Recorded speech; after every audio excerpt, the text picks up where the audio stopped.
네, 저는 저기 마이크로소프트에서 테크놀로지 이반젤리스트로 일하고 있는 김재우 부장입니다. 윈도우즈 8 관점에서 디바이스나 클라이언트 관점에서 어떤 보안 문제들이 있는지 두루 살펴보고요. 특히 이제 애플리케이션 앱 입장에서 혹시나 이제 미처 공감하지 못한 부분이 있다면 그 부분에 대한 보안 얘기를 하고 어떤 제안을 하나 드리고 그리고 마치도록 하겠습니다.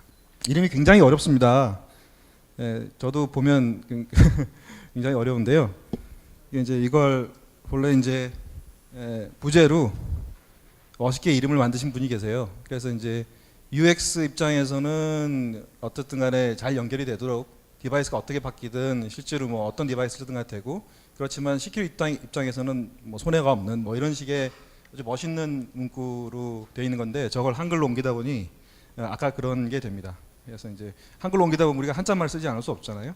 그래서 저렇게 이렇게 더덕덕 붙이면 그렇게 되는 거니까 이게 더 편하시면 이런 식의 부제로 보시면 될 것 같습니다. 지금 이 그림에서 설명하고자 하는 것이 이제 마이크로소프트 주장하는 거예요. 보시면 이제 PC부터 뒤에 있는 태블릿까지, 그리고 장차는 이제 폰이나 엑스박스 같은 마이크로소프트가 출시하는 모든 플랫폼들은 아마 윈도우즈 8을 기반으로 해서 조금씩 이제 하나로 통일해 가는 과정이 있거든요. 그래서 이제 어떻게 하면 겉보기가 똑같다고 실제로 이 OS들이 동일한 형태의 그 제품이라 보기는 어려워요. 왜냐면 디바이스마다 칩이 틀리고 성능이 틀리고 들고 있는 여러 가지 그 장비들이 틀리기 때문에 저거에 모두 맞춰서 어댑테이션을 하고, 그 다음에 거기에 있는 보안상의 문제점이나 이런 것들을 공통적으로 보안 차원에서 이렇게 제어를 하려면은 굉장히 어려운 일이죠. 실제로 보안이란 거는 여러분 너무 잘 알다시피 그게 하루아침에 어떤 기술력이 있다고 끌고 올 수 있는 게 아닙니다. 그건 굉장히 오랜 공력이 쌓여야 되고, 아마 여러분도 인정을 하시겠지만 마이크로소프트가 딴 회사보다 보안에 관해서 욕을 제일 많이 들어먹는 회사라는 건 여러분이 알고 계십니다. 그러니까 예를 들면 애플이나 앤드로이드에 보안 문제가 생기면 아직도 그렇게 큰 이슈는 안 돼요. 근데 윈도우 서버나 윈도우 클라이언트 쪽에 뭐가 뚫렸다고 그러면 거의 대문짝 맞게 납니다. 그래서 뭐 그렇다고 해서 윈도우즈 8이 보안이 튼튼하다는 기사가 나오면 별로 잘 안 나요. 그건 또 기사거리가 안 되거든요. 그래서 이제 그런 관점에서 이제 굉장히 많이 투자를 합니다. 실제로 한 예를 들면 뭐 이게 약간의 루머도 있겠지만 우리나라에서는 잘 안 됐다고 얘기를 하는 뭐 비스타 같은 제품, 실제로 비스타 같은 경우에도 실제로 우리나라 돈으로 거의 OS를 개발하는데 한 8조 정도 들어갔다는 얘기가 있어요. 근데 실제로 제품에 있는 코어 펑션을 구해내는 데는 1조밖에 안 들어갔고 나머지 7조는 보안입니다. 보안하고 품질 관리. 무지막지하게 쏟아지는 보안 패치가 그런 엔지니어링 프랙티스에서 나오는 건데 그게 금방 되는 게 아니거든요. 그래서 아마 장차 여러분들이 쓰고 있고 이제 디바이스 시장이 가속화돼서 이제 OS가 다시 1990년대 중반쯤에 있는 경쟁에 재밌는 시장 상황이 됐는데, 아마 이제 앤드로이드나 이제 iOS도 이제 마이크로소프트가 똑같은 길을 보안에 똑같은 길을 유명해지면 유명해질수록 걷게 되지 않을까 싶습니다. 어쨌든 한번 전반적으로 서술을 마치고 본론 들어가서 한번 살펴보시죠. 윈도우즈는 이미 많이들 보셨죠. 윈도우즈 8은 어쨌든 주장이 뭐냐면 일반 소비자나 엔터프라이즈 워커나 그 데스크탑 환경은 기존에 있는 윈도우 7하고 동일하게 유지하면서 태블릿이나 또 여러 가지 모바일 디바이스에 유리한 어떤 터치 드리븐 그 UI를 채택해서 투인원 정책을 씁니다. 이게 이제 시장에서 내세우는 가치죠. 그래서 어쨌든 이걸 믿고 이제 물건을 내놓은 겁니다. 후발주자지만 태블릿 시장에서는. 여하간 이제 윈도우즈 8이 투인원 어프로치가 한 디바이스의 양쪽에 있는 서로 다른 전혀 다른 어떻게 보면 이중인격적인 그런 식의 마치 OS가 두 개 있는 것 같은 착각을 불러일으키는 그런 정책이 시장에서 아닐까 하면 실제 승부를 해봐야 되겠죠. 근데 여기서 오늘 관점은 그래서 뭐 윈도우즈가 잘났어 이게 아니고 어떤 새로운 보안 문제가 생기냐는 거죠. 생각지도 못했던. 그래서 일단 뭐 이건 너무 잘 아시는 거죠. 뭐 윈도우 스토어든 뭐 앱 스토어든 뭐 어떤 스토어든 간에 앤드로이드의 뭐 플레이 뭐 스토어든 어쨌든 간에 거기서 스토어에서 앱을 내려받는 거는 기정사실로 다 압니다. 근데 우리가 간과하고 있는 앱이 또 하나 있어요. 뭐냐면 에로비 앱이죠. 에로비 앱이 아직 덜 만들어진 시장입니다. 사실은. 그리고 앞으로도 이제 내부적인 보고나 여러 가지 시장 보고 중에서 앞으로 그 에로비 앱 시장이 더 커질 거라는 보고도 많아요. 그러니까 굳이 이제 저렇게 터치 프렌들리한 UI를 가지는 게 컨슈머 쪽에서 놀고 먹고 즐기고 하는 이런 식의 뿐만 아니라 이제 실제 사무실에서 쓸 수 있는 일종의 앱 같은 것, 특히 이제 대시보드 같은 앱 같은 것들을 덜 만들어져 있고 덜 활용된 기술인 건 사실입니다. 여하간 그 에로비 앱은 이그젬플로 들자면 일단 포스 시스템이 좋은 예고요. 그 다음에 프로덕트 캐탈로그도 있을 수 있고, 그 다음에 뭐 워크플로우 전체 작업 공정 관리라든가, 그다음 대시보드, 그다음에 모니터링이라든가 액션, 그러니까 뭐 통제나 제어라든가 어떤 이런 것들. 그다음에 필드 앱은 뭐냐 하면 뭐 보험 설계사나 또는 뭐 AS 하는 양반들이나 예전에 이제 PC나 한때 우리가 PDA 같은 거 들고 다니면서 했던 앱들이 이제 이쪽 LOB 앱, 그러니까 터치 프렌들리 UI를 가지고 들고 다니는 디바이스에 맞게끔 UI를 꾸며서 들어온다는 얘기겠죠. 이것 말고도 이제 수많은 어떤 새로운 종류의 그런 그 터치 프렌들리 또 모바일 앱들이 생길 거예요, 그죠? 근데 이런 것들은 대부분이 그 사실은 성격상 그 퍼블릭 클라우드 같은 그런 스토어 앱에 들어가기에 적절치 않습니다. 사실 이제 대부분의 지금 스토어 앱들이 이제 어떤 프라이빗 클라우드를 빌려 쓰는 형태로 해서 특정 기업에 있는 사람들이 들어가서 아이덴티티를 가지고 인증받아서 그걸 하도록 돼 있지만 사실상 여러 가지 보안 문제상 그게 안 맞을 수 있죠. 그래서 실제로 이제 윈도우즈 같은 경우에는 그 경험을 딛고 시장에서 배운 걸 가지고 이제 퍼블릭에 가까운 퍼블릭 클라우드에 가까운 윈도우 스토어에서 이렇게 앱을 내려받을 수도 있지만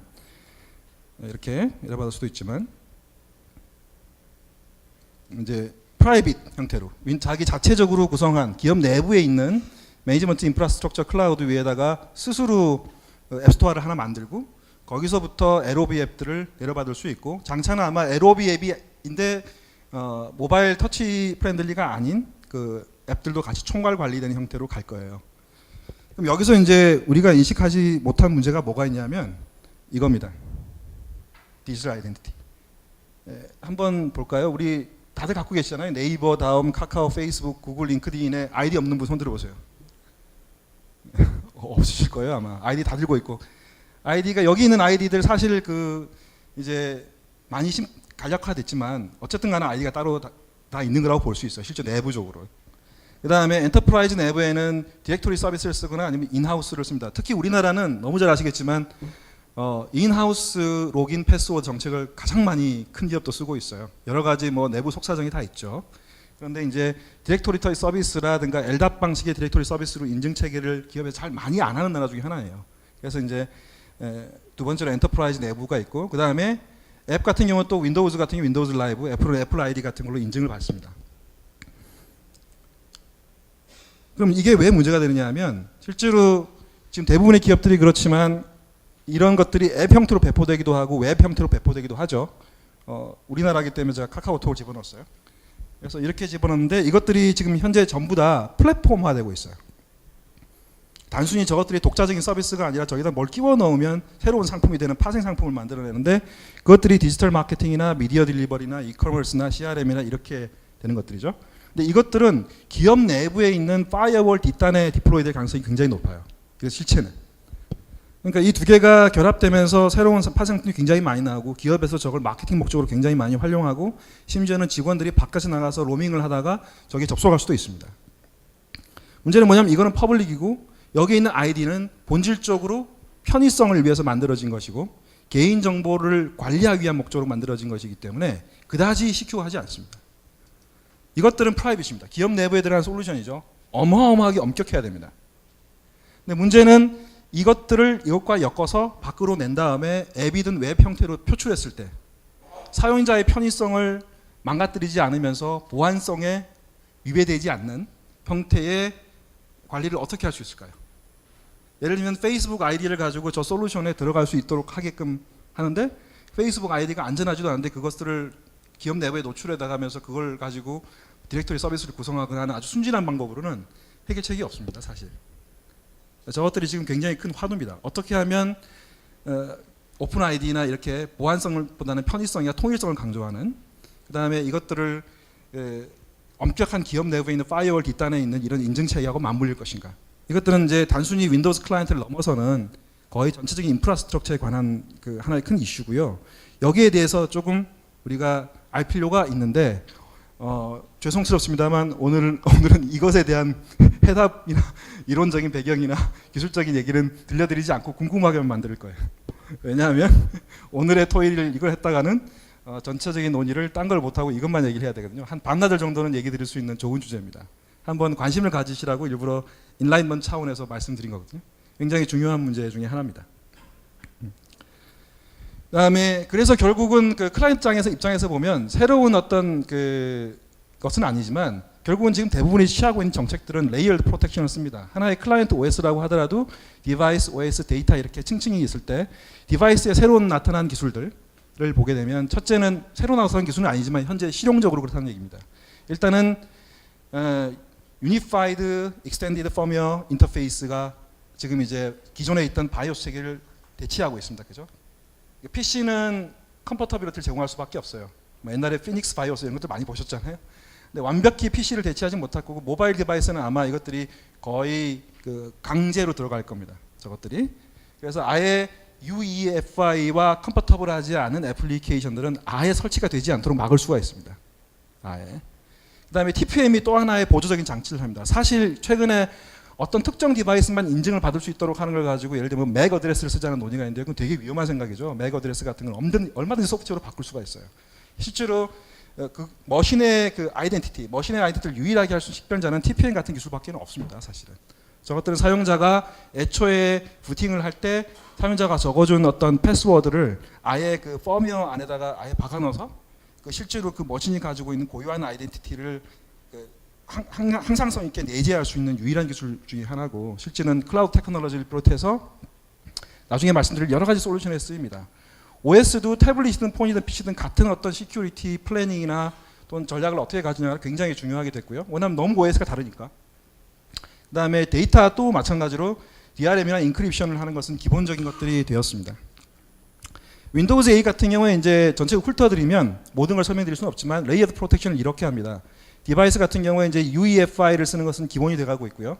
호환성 문제가 있지만 그 다음에 TPM 같은 경우도 기본적으로 들어있는 PC들 같은 경우에는 시큐어 부트라든가 더 나은 보안적으로 더 나은 바이오스를 지원하는 건 물론이고 그다음 태블릿하고 폰 PC는 뭐 한 회사에서 만들었으니까 아전 인수 아니냐고 할 수 있지만 어쨌든 유니폼 OS 그다음 실제 키 같은 것들을 TPM하고 맞물려서 키값 같은 것들의 그 산발한 키값 같은 것들을 안전하게 저장할 수 있는 키 스토리지 서비스가 있고 그 다음에 마치 TPM을 스마트 카드처럼 써가지고 그 회사에 안전하게 접속할 수 있는 다이렉트 액세스라든가 똑같이 TPM 칩을 써서 전체에 있는 데이터를 실제 써 있는 데이터만 암호화할 수 있는 인크립션을 할 수 있는 비트라크라든가 또 DRM은 우리나라에서는 많이 안 쓰지만 넷플릭스나 이런 데서 많이 쓰는 플레이레디라든가 바이러스나 마리어는 기본적으로 윈도우즈 디펜더로 공격 막습니다.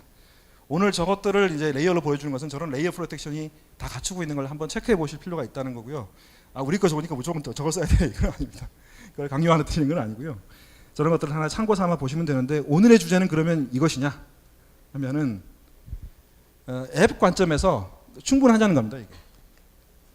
자, 빠르게 넘어가면 첫째로 우리가 이미 알고 계시지만 미처 확인하지 못한 두 가지 개념의 충돌을 보죠. 전통적인 앱들, 그러니까 소프트웨어들 이렇게 CD로 해서 설치하시거나 다운로드 설치하시는 것과 스토어를 통해서 받는 앱 사이에는 어떤 큰 차이점이 있을까요? 이거 보시고 짐작이 가시는 게 있어요? 자, 이게 만약에 스토어에 있다면 여러분들의 아이디를 가지고 들어가서 앱을 다운로드 받습니다. 돈 내고 받든 아니든 간에. 그런 다음에 여기도 깔고 여기도 깔고 여기도 갑니다. 이걸 전통 소프트웨어 방식으로 말하면 뭐가 되죠? 불법입니다. 맞습니까?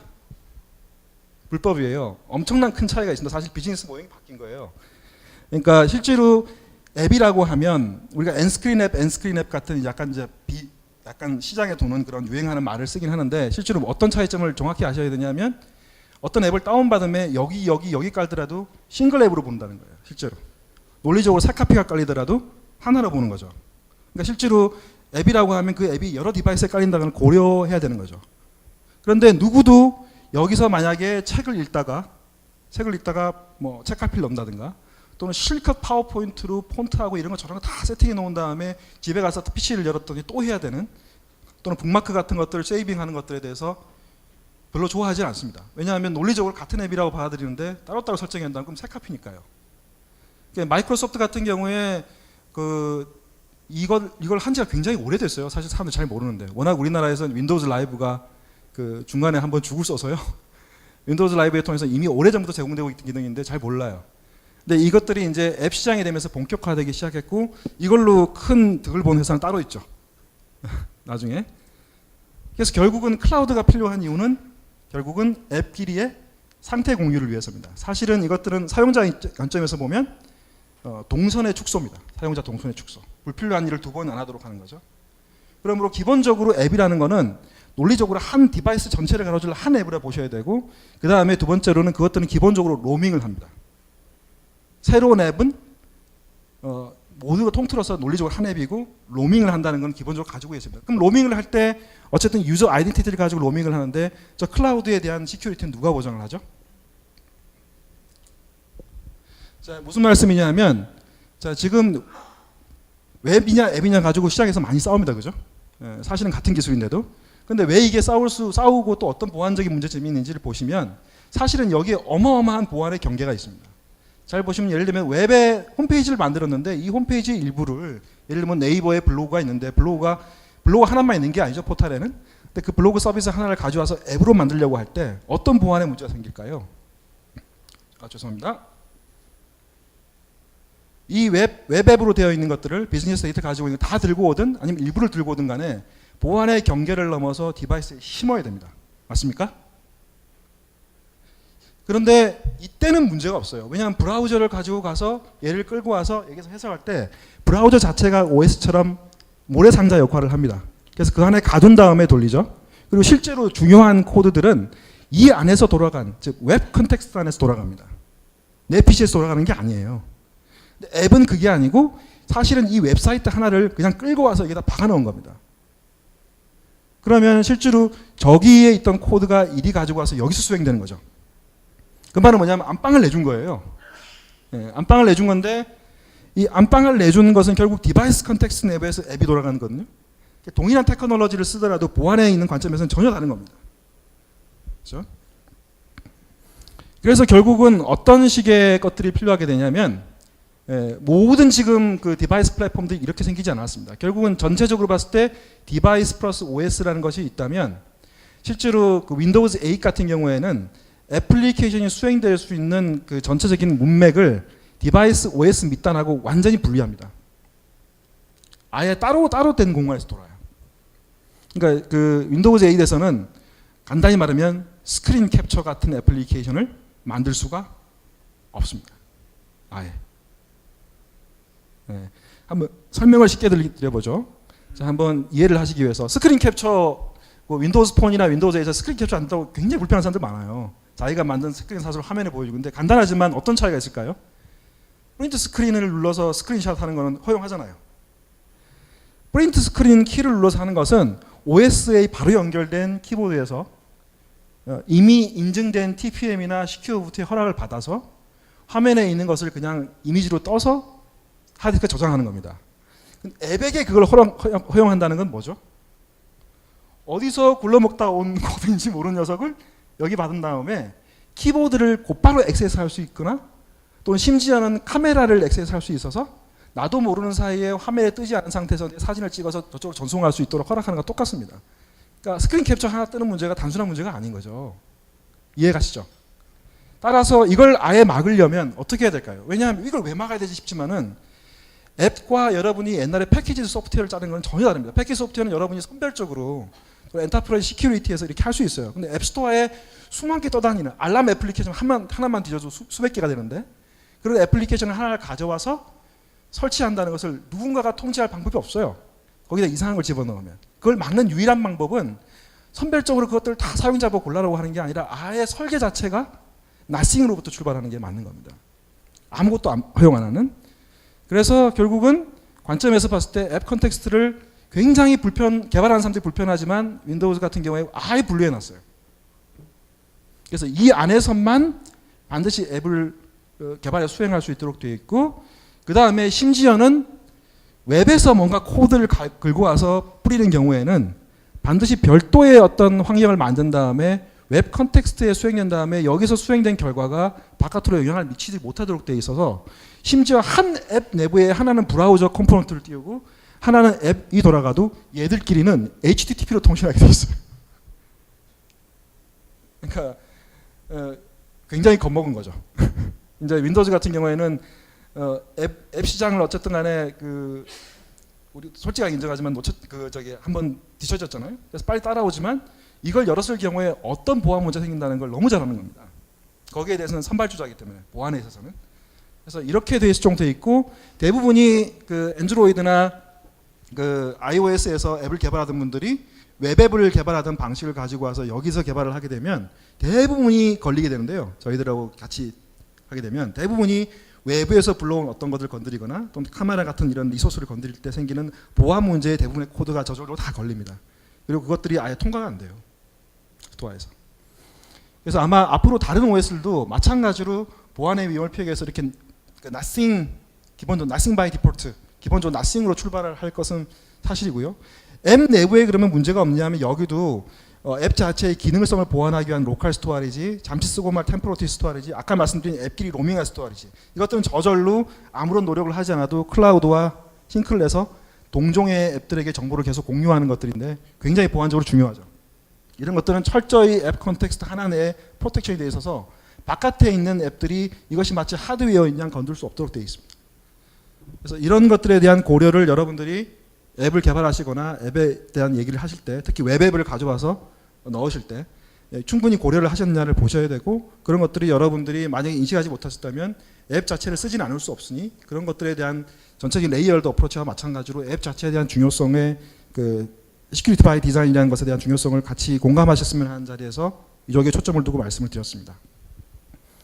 결론적으로 이제 말씀드리면 레이어드 프로텍션에 대해서 앞에 굉장히 짧지만 말씀드렸습니다. 이거 하나하나에 대해서 설명드리고 하려면 더 많은 시간이 필요한데 30분이 한 짧은 시간에는 설명을 다 못 드리겠고요. 그리고 오늘의 그 중요한 포인트를 요약을 드리면 결국은 여기에 앞에 있는 레이어드 프로텍션은 옛날에 있던 것부터 있던 것들을 더 강화한 형태고, 여기에 새로 스토어 앱, 그게 엔터프라이즈 내부든 아니면 퍼블릭 스토어 앱이든 간에 거기서 여러분들은 두 가지를 앞으로 반드시 보안 전략을 꾸밀 때 신경을 쓰셔야 된다는 것을 공유하고 싶은 거죠. 첫째는 디지털 아이덴티티. 이걸 어떻게 할 거냐. 특히 오늘 제가 설명드리지 못한 것은 싱글 사인온을 어떻게 할 거냐는 거고요.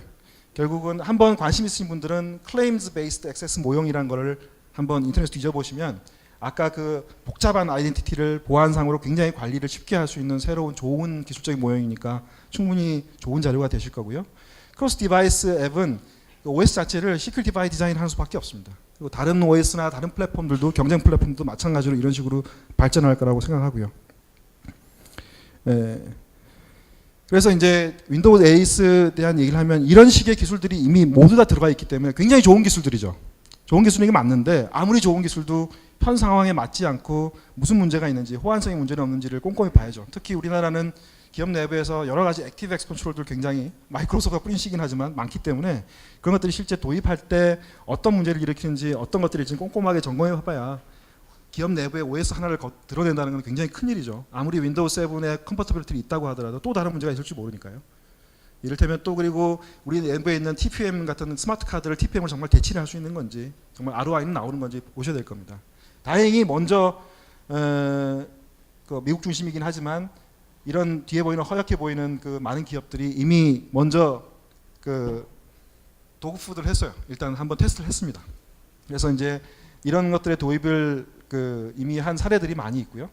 그래서 이제 우리도 만약에 그런 것들을 할 때, 그런 것들에 대한 검증을 하고 싶으실 때는 그냥 전체적인 기술적인 것들 다 보시면 좋겠지만 어느 회사나 마찬가지로, 어떤 글로벌 회사나 마찬가지로 자기들이 가지고 있는 주요한 소프트웨어를 시장에 내놓을 때, 돈 많이 벌려고 내놓을 때는 초창기에 저런 지원들을 합니다. 그래서 이제 빨리 도입하시거나 또는 그런 호환성을 빨리 생각하실 때는 어떤 시나리오에 맞춰 가지고 호환성 체크라든가 전체적인 POC라든가 이런 것들을 지원해주는 프로그램이 있기 때문에 이런 것들을 모르시고 계시지 말고 있는 걸 충분히 활용하시면 될 것 같아요. 그래서 오늘의 제 포커스는 이 두 가지를 알려드리는 겁니다. 혹시나 이미 인식하고 있다면 그건 뭐 제가 괜한 잔소리를 드린 거고요. 만약에 모르셨다면 꼭 윈도우즈 8이라든가 마이크로소프트 프로덕에 대한 관련된 얘기가 아니더라도 회사 정책적으로 전체 차원에서 저런 전략을 준비하시는 것이 굉장히 중요하다는 얘기를 드리겠습니다. 지금까지 들어주셔서 고맙습니다. 맞습니다.